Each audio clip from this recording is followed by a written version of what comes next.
ಸ್ವಾಮೀಜಿ, ಈಗ ಉತ್ತರ ಕರ್ನಾಟಕದಲ್ಲಿ ಪ್ರವಾಹ ಒಂದಷ್ಟು ನೆರೆಹೊರೆ ಆಗಿದೆ. ಇದಕ್ಕೆ ತಮ್ಮಿಂದ ಸಹಕಾರ ಪ್ರತಿ ವರ್ಷ ಇರ್ತದೆ.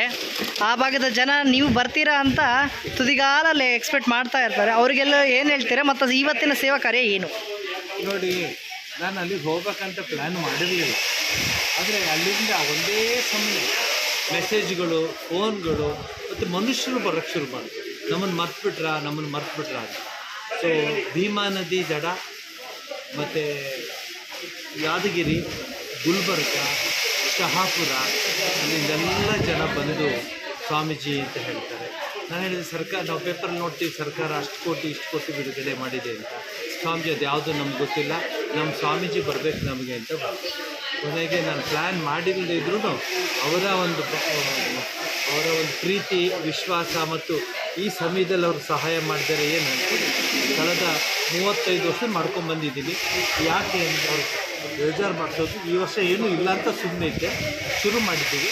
ಇಲ್ಲಿ ಈಗ ರೆಡಿ ಆಗ್ತಿರೋದು ಯಾದಗಿರಿಗೆ, ಶಹಾಪುರ, ಗುಲ್ಬರ್ಗ, ಆ ಮೇಯ್ನ್ ಊರುಗಳಲ್ಲ. ಈಗ ನಾವು ಹೋಗ್ತಿರೋದು ಯಾವ ಊರಿನಲ್ಲಿ ನೀರು ತುಂಬಿದೆ ದೋಣಿನಲ್ಲಿ ಕರೆದುಕೊಂಡು ಹೋಗ್ತಾಯಿದ್ದೀವಿ. ಅದನ್ನು ಅರೇಂಜ್ ಮಾಡಿದೆ. ಸೋಮವಾರದಿಂದ ಆ ಕೆಲಸ ಶುರುವಾಗುತ್ತೆ. ಈ ಸರಿ ವಿಶೇಷತೆ ಏನಂದರೆ, ತುಮಕೂರು ವಿಶ್ವವಿದ್ಯಾಲಯದ MSW master in social works ಆ ಟೀಮ್ ಬಂದಿದೆ. ಇನ್ನೊಂದಕ್ಕೆ ಅವ್ರು ಯಾವಾಗಲೂ ಜೊತೆಲೇ ಬರ್ತಿದ್ದಾರೆ.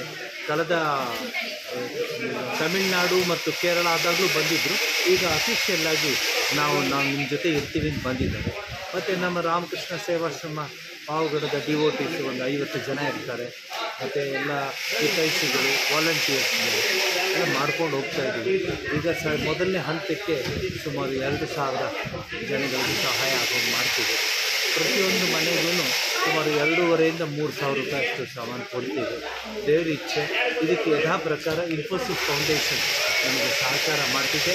ಸ್ವಾಮಿ ವಿವೇಕಾನಂದ ಹೆಸರಿನಲ್ಲಿ ಇದು ನಡೀತಾ ಇದೆ.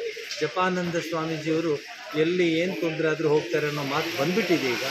ಈಗ ನಾನು 6 ರಾಜ್ಯದಲ್ಲಿ ಕೆಲಸ ಮಾಡ್ತಾಯಿದ್ದೀನಿ. 6 ರಾಜ್ಯದಲ್ಲಿ ಅದು ನಡ್ಕೊಂಡು ಹೋಗಲಿ.